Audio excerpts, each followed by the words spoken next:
क्या आपने कभी इकोटॉपिक प्रेगनेंसी के बारे में सुना है? तो गाइस ये प्रेगनेंसी इतनी ज्यादा डेंजरस होती है, इसमें प्रेग्नेंट लेडी की जान तक जाने के रिस्क होते हैं। आज के इस वीडियो में हम बहुत ही इंपॉर्टेंट टॉपिक के ऊपर बात करने वाले हैं। हम बात करने वाले हैं गाइस इकोटॉपिक प्रेगनेंसी के बारे में।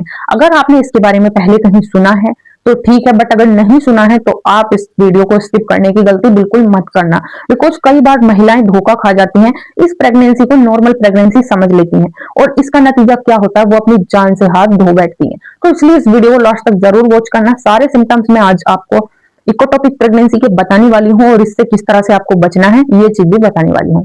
चैनल पे आप नए हैं तो चैनल को सब्सक्राइब जरूर करें ताकि आने वाला वीडियो सबसे पहले आपके पास आए। तो चलिए बिना देर के वीडियो में आगे बढ़ते हैं। सबसे पहले बात करेंगे गाइस इकोटॉपिक प्रेगनेंसी क्या होती है। देखिए ये प्रेगनेंसी एक बहुत ही क्रिटिकल कंडीशन होती है। इसमें होता क्या है गाइस, जो फर्टिलाइज्ड एग होता है वो यूट्रस यानी गर्भाशय की जगह बाहर कहीं भी डेवलप होने लग जाता है। ज्यादातर वो बाहर ट्यूब में डेवलप होता है जिसको फ्लोपिंग ट्यूब बोला जाता है, इसलिए इसको ट्यूबल प्रेगनेंसी भी बोलते हैं। अब बात कर लेते हैं ये डेंजरस यानी खतरनाक क्यों मानी जाती है और इससे माँ की जान को क्यों खतरा होता है। देखिए गाइस आपको सिंपली ये समझना होगा, जब एक बेबी यूट्रस के अंदर बड़ा होता है, ग्रो करता है, तो उसको स्पेस मिलता है, बिकॉज यूट्रस स्टेज हो सकती है, उसमें जो है काफी जगह बेबी को डेवलप होने के लिए मिलती है। बट उसकी जगह अगर बेबी ट्यूब में डेवलप होता है कहीं भी तो उसको स्पेस नहीं मिल पाता और जैसे ही प्रेगनेंसी 1, 2 या 3 मंथ क्रॉस करती है फ्लोपिंग ट्यूब फट जाती है और अगर आपके अंदर फ्लोपिंग ट्यूब फटी तो उससे इंटरनल ब्लीडिंग होने के चांस काफी ज्यादा बढ़ जाते हैं और अगर ब्लीडिंग बहुत ज्यादा हैवी हो गई तो आपकी जान जाने के रिस्क बहुत ज्यादा बढ़ सकते हैं।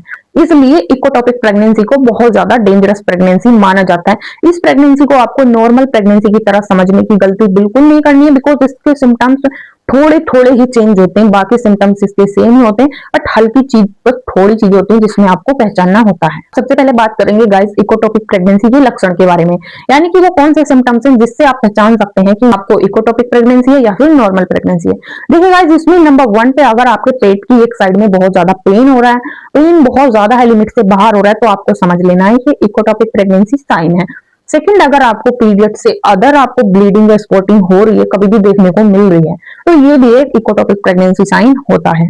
थर्ड, अगर आपको बहुत ज्यादा चक्कर आते हैं, बार बार आपको घबराहट होती है, आपका सर घूमने लग जाता है, तो ये भी एक मेन साइन होता है। फोर्थ, अगर आपके शोल्डर में पेन हो रहा है तो आपको समझ लेना आपकी इंटरनल ब्लीडिंग स्टार्ट होने वाली है और ट्यूब्स आपकी फट सकती है। तो प्रेगनेंसी के स्टार्टिंग में अगर आपको ये सारे सिम्टम्स हो रहे हैं तो आपको समझ लेना है ये प्रेगनेंसी नॉर्मल प्रेगनेंसी नहीं है, ये नॉर्मल प्रेगनेंसी से कुछ हटके है। अगर आप इकोटॉपिक प्रेगनेंसी नहीं समझ पा रही है तो आप इसको अदरवाइज कुछ भी समझ सकती हैं, but this is very dangerous situation. इसको हल्के में लेने की गलती आपको बिल्कुल नहीं करनी है। अब बात कर लेते हैं गाइज ये प्रेगनेंसी होती क्यों है और किस रीजन से ये प्रेगनेंसी आपको हो सकती है। देखिए गाइज इसमें नंबर 1 पे तो आता है, अगर आपकी फ्लोपिंग ट्यूब यानी कि जो हमारी ट्यूब्स होती हैं, 2 ट्यूब्स होती हैं अंदर यूट्रस से जुड़ी हुई, अगर उनमें से आपकी एक भी ट्यूब ब्लॉक हो गई है या फिर काफी टाइम पहले हो गई है या फिर अब हो गई है, तो इससे भी 100% चांस इकोटॉपिक प्रेगनेंसी के हो जाते हैं, बिकॉज वहां पे जाके स्पर्म रुक जाता है और वहीं पे बेबी डेवलप होना शुरू हो जाता है। सेकंड, अगर आपको कभी पहले बहुत ज्यादा रेयर इन्फेक्शन हो चुका है या फिर आपकी सर्जरी हो चुकी है, किसी भी तरह की सर्जरी हो चुकी है, तो इससे भी काफी ज्यादा चांस रहते हैं इकोटॉपिक प्रेगनेंसी के। थर्ड नंबर पे अगर गाइस आपने कभी भी आईवीएफ या फर्टिलाइज ट्रीटमेंट लिया है तो इससे भी आपको इकोटॉपिक प्रेगनेंसी के चांस बन जाते हैं। तो ये थे गाइस वो सारे रीजन जिनसे जो है इकोटॉपिक प्रेगनेंसी की शुरुआत होती है। अब बात करते हैं कि कैसे हमें कंफर्म होता है कि ये इकोटॉपिक प्रेगनेंसी है या फिर ये है, मतलब हम किस तरह से पता कर सकते हैं प्रेगनेंसी का। देखिए आप फर्स्ट तो आप इसमें अल्ट्रासाउंड भी करा सकते हैं, अल्ट्रासाउंड से आपको पता चल जाएगा कि ये किस तरह की प्रेगनेंसी है। अगर आप अल्ट्रासाउंड स्किप कर रहे हैं तो सेकंड आप ब्लड टेस्ट करा सकते हैं, यूरिन टेस्ट करा सकते हैं और इन चीजों के थ्रू आपको कंफर्म हो जाता है कि प्रेगनेंसी नॉर्मल है या फिर इकोटॉपिक है। तो इन चीजों से आप अच्छे से पता कर पाएंगे अपनी प्रेगनेंसी के बारे में। अब बात करते हैं गाइस इसके ट्रीटमेंट के बारे में कि किस तरह से हम इससे बच सकते हैं और कौन सा ट्रीटमेंट हमें लेना चाहिए। देखिए गाइस अगर आप शुरुआत में ही इसके सिम्टम्स पहचान लेते हैं तो आपको बहुत आसानी होती है इस प्रेगनेंसी को रिमूव करने की या फिर कवर करने की। कवर करने की तो कहीं पे जगह बचती ही नहीं, बिकॉज ट्यूब में बेबी डेवलप नहीं हो सकता है, बट अगर शुरुआत में ही आप इसके लक्षण को पहचान लेते हैं तो इसको जो है दवाइयों के द्वारा कवर किया जा सकता है। बट लेकिन अगर प्रेगनेंसी का टाइम ज्यादा हो गया, आपने इस पर ध्यान नहीं दिया है, चीजें बहुत आगे निकल गई हैं, तो सिर्फ और सिर्फ इसका एक ही ऑप्शन होता है गाइस, आपको सर्जरी करानी पड़ती है। बिकॉज अगर आप सर्जरी नहीं कराएंगे तो बेबी रिमूव नहीं होगा और इस प्रेगनेंसी में बेबी सरवाइव कर पाता ही नहीं है, वो कर ही नहीं सकता, बिकॉज ट्यूब में बेबी डेवलप होना इम्पॉसिबल है। तो आप अगर इस प्रेगनेंसी से बचना चाहते हैं तो स्टार्टिंग में ही इसके सिम्टम्स को आपको समझ लेना है। अब बात करते हैं गाइस, क्या इस प्रेगनेंसी में बेबी बच पाता है?